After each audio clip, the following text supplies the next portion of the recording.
Espaçonave Terra, versão e distribuição Sinapse.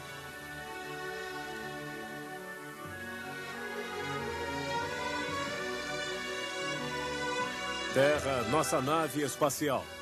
Bem-vindo a bordo para esta viagem de 1 ano em torno do Sol. Estamos aqui. Alcançaremos a estação solstício em 2 semanas. Esta semana, vamos ver como os astros são ligados entre si. O pequeno planeta Mercúrio fica tão perto do Sol que não podemos vê-lo, exceto quando ele se desloca ao máximo, como esta semana. Após o pôr do Sol, Mercúrio tem tempo para brilhar. Mercúrio é o planeta mais próximo ao Sol. Aquele que gira mais rápido em sua órbita, uma volta completa em 3 meses, 4 vezes mais rápido do que a Terra. Mercúrio deve obrigatoriamente girar muito rápido para ficar em órbita, para contrabalançar a enorme força de atração que o liga ao gigantesco Sol bem próximo. A força de atração do Sol deteve a rotação de Mercúrio em torno de seu eixo e o faz girar bem lentamente em 59 dias, ao invés de um dia como na Terra. Acontece que uma zona de Mercúrio que passou na sombra volta para o Sol porque sua rotação muito lenta faz com que o Sol o agarre. Neste lugar, poderíamos ver o Sol se pôr no horizonte e depois voltar novamente durante alguns dias. Mesmo de dia, o céu fica negro e estrelado porque não existe atmosfera. Não existe ar, não existe céu azul, mas ainda assim, duplos pôr de sol.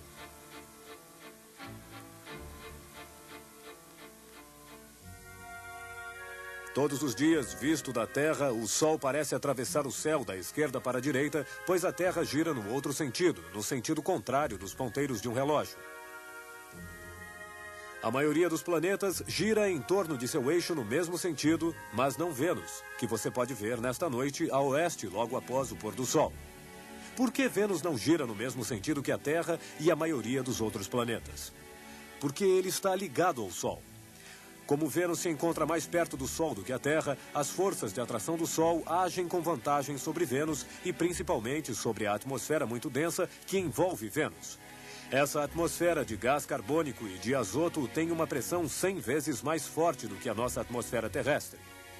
Astronautas poderiam flutuar nela sem paraquedas, estando, é claro, protegidos do calor de 400 graus centígrados.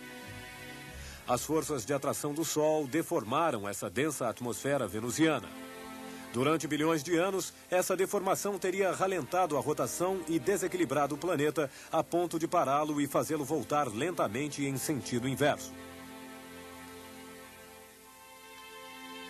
O planeta também pode, desequilibrado, ter sido perturbado, o que explicaria sua rotação em sentido contrário ao de todos os outros planetas. Os planetas gigantes, Saturno e Júpiter, também agem sobre sua redondeza. A massa de Saturno é 100 vezes a da Terra, a de Júpiter 300 vezes. A enorme força gravitacional de Júpiter se estende a 800 milhões de quilômetros à sua direita e à sua esquerda. Sua órbita é povoada por 2 grupos de asteroides, os troianos, que flutuam no espaço a 60 graus de Júpiter, onde há um equilíbrio entre as forças gravitacionais. Os troianos formam, com Júpiter e o Sol, triângulos iguais que giram em torno do Sol com a mesma velocidade que Júpiter. O mesmo fenômeno acontece em tamanho reduzido em torno de Saturno. 3 de seus satélites, Tétis, Calipso e Telesto, gravitam na mesma órbita em ângulos de 60 graus. E numa outra órbita saturniana, ainda 3 satélites a 60 graus um do outro. Inscrevendo círculos em torno de cada satélite, esses círculos se encontram onde o vizinho está. É apenas em torno de Saturno que satélites dividem uma mesma órbita. Assim, eles desenham em tamanho grande a forma universal do hexágono que nós vemos em formato pequeno por toda a natureza, em pétalas de flores e cristais de neve. Devido à sua força de atração, a Terra pegou a Lua e a impede de girar livremente. Nós vemos sempre a mesma metade, a mesma face da Lua. O Sol ilumina sempre uma metade da Lua, a metade voltada para o Sol, em amarelo, mas que não corresponde à metade em azul, voltada para nós.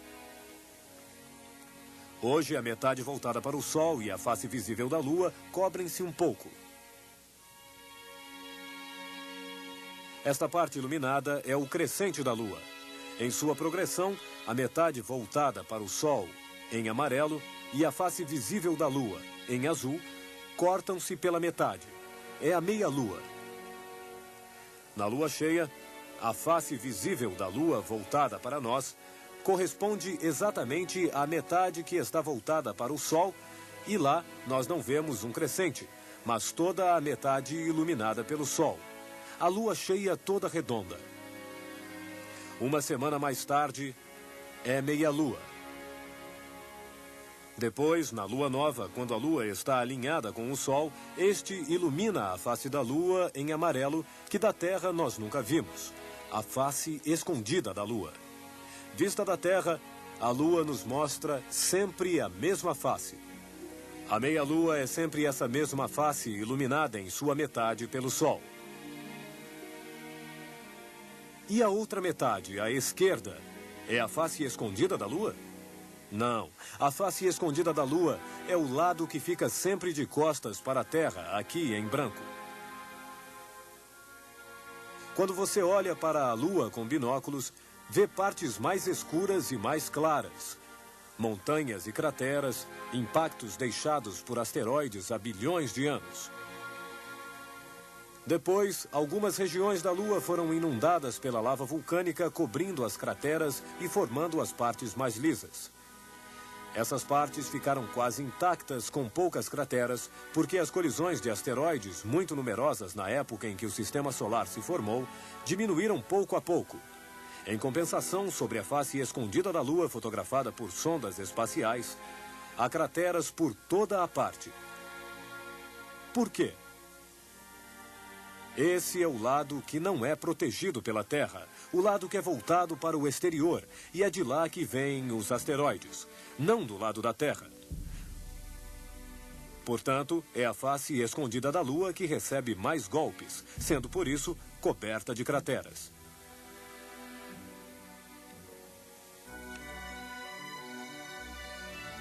No próximo programa mostraremos como saber em que direção a Terra nos leva em sua órbita. Para olhar quase para frente, você deve sempre ter o Sol à sua esquerda. Em seu percurso em torno do Sol, a Terra gira em torno de seu eixo em 24 horas, de meio-dia a meio-dia, em relação ao Sol. Mas em relação às estrelas, a Terra leva apenas 23 horas e 56 minutos. Devido a esse deslocamento, as estrelas de uma noite a outra deslizam 1 grau para a direita. 1 palmo em uma semana. O Sol também se desloca. Ele parece se atrasar porque a Terra, neste momento, se acelera. Para ter relógios solares tão precisos quanto os relógios, seria preciso substituir a linha direita de sua marca de meio-dia por um 8 alongado, que é o espelho das posições do Sol durante o ano. E a noite, por que existe? Porque nós estamos na sombra da Terra. De dia, esse é o efeito do Sol sobre a atmosfera. Por que então existe luz até na sombra? No espaço, o Sol envia raios em todas as direções. Mas então, por que só vemos alguns raios que os planetas nos enviam? As respostas no próximo programa.